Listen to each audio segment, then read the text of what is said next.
আমাৰ গোৱালপাৰাৰ পৌভমষ্টিৰ বিধায়ক সন্মানীয় AK ৰছিদ আলম ডাঙৰীয়া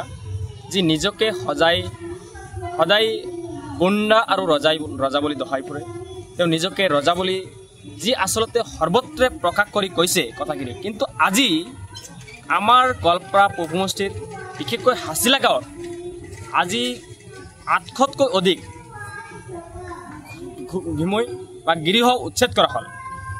এই উচ্ছেদৰ ভূমিকাত আচলতে আমি জানিব পাৰিছোঁ বা শুনিব পাৰিছোঁ সৰ্বত্ৰ চৰ্চা প্ৰকাশ কৰিছে এই গুণ্ডাজন বা এই ৰজাজনে আচলতে জড়িত বুলি কাৰণ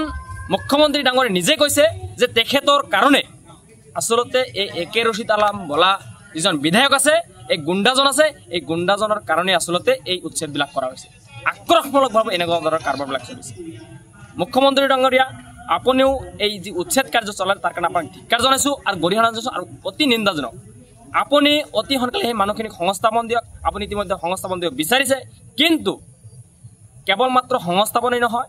সেই যি দুখীয়া মানুহখিনি আছে সেই মানুহখিনি এতিয়া অৱস্থা অতি ভয়ানক সেই মানুহখিনি এতিয়া থাকিব পৰা নাই সেই মানুহখিনি হ'ব পৰা নাই সেই মানুহক খোৱা পানী পৰা নাই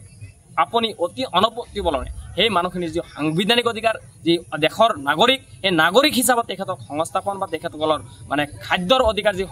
বাসস্থানৰ অধিকাৰ এই সকলোবোৰ অধিকাৰ অতি পালন কৰাৰ দায়িত্ব পালন কৰিছোঁ লগতে যিজন বিধায়ক যিজন আলম ডাঙৰীয়া তেখেত গুণ্ডা বুলি কয় সেই গুণ্ডাজনক মই কৈছোঁ আপুনি কেৱল মাত্ৰ ঘৰৰ মাজত বহি থাকি কেৱল মাত্ৰ সংবাদ মেল কিমান আপুনি সংবাদ মেল দিবলৈ আৰম্ভ কৰিছে কিমান আপুনি সংবাদ মেল দিব কেৱল মাত্ৰ আপোনাৰ কামেই সংবাদ মেল নেকি না আপোনাৰ কোনো কাণ্ড জ্ঞান নাই নে আপোনাৰ কোনো সমাজত কোনো কাম নাই আপুনি এনে বিধায়ক হৈছে নেকি আপোনাক ইমান ভোটত জিকাই আজি আপুনি বিধায়ক হ'ল কিন্তু আজি প্ৰজাৰ অসুবিধা আজি প্ৰজা খাব পৰা নাই প্ৰজা হ'ব পৰা নাই প্ৰজা খোৱা পানী পোৱা নাই সেই সময়ত কিন্তু আপুনি নিমাত আজি কেৱল মাত্ৰ ঘৰৰ মাজত সংবাদ মেল দি আপুনি জহাই পৰিছে কিয় কথাবিলাক কিয় এনেকুৱা ধৰণৰ হৈছে আপুনি ৰজা হৈ প্ৰজাৰ কথা কিয় চিন্তা নকৰে আজি আপুনি ৰজা হৈ আজি কিয় প্ৰজাৰ কাষত যোৱা নাই আজি মানুহখিনি শুব পৰা নাই কিয় যোৱা নাই আপুনি কেৱল মাত্ৰ নিজে ঘৰত সংবাদ মেল পাতি এনেকুৱা ধৰণৰ কথাবিলাক নক'ব অতি সোনকালে আপুনি যদি ৰাইজৰ কাষত নাহে আমি ঐক্যবদ্ধভাৱে ৰাইজক লগত লৈ আপোনাৰ ঘৰ ঘেৰাও কৰি লৈ আহি স্পষ্ট কথা আপুনি বেছি মানে নুঠিব আমি ধৈৰ্যৰ সীমা চেৰাই পেলাইছোঁ আমাৰ কিন্তু ধৈৰ্যৰ সীমা নাইকিয়া হৈ গৈছে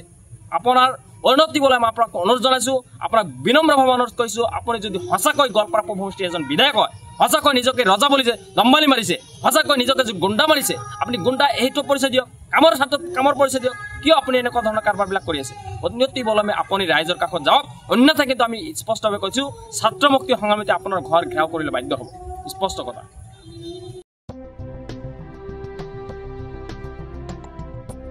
গৰু গাহৰি হাঁহ ছাগলী কুকুৰা আদিৰ বাবে জনপ্ৰিয় দানাৰ নামটোৱেই হ'ল বিয়ম এই অসমৰ উদ্যোগ গতিকে বিতৰকসকলে অতি শীঘ্ৰেই বিয়ম উদ্যোগৰ লগত যোগাযোগ কৰক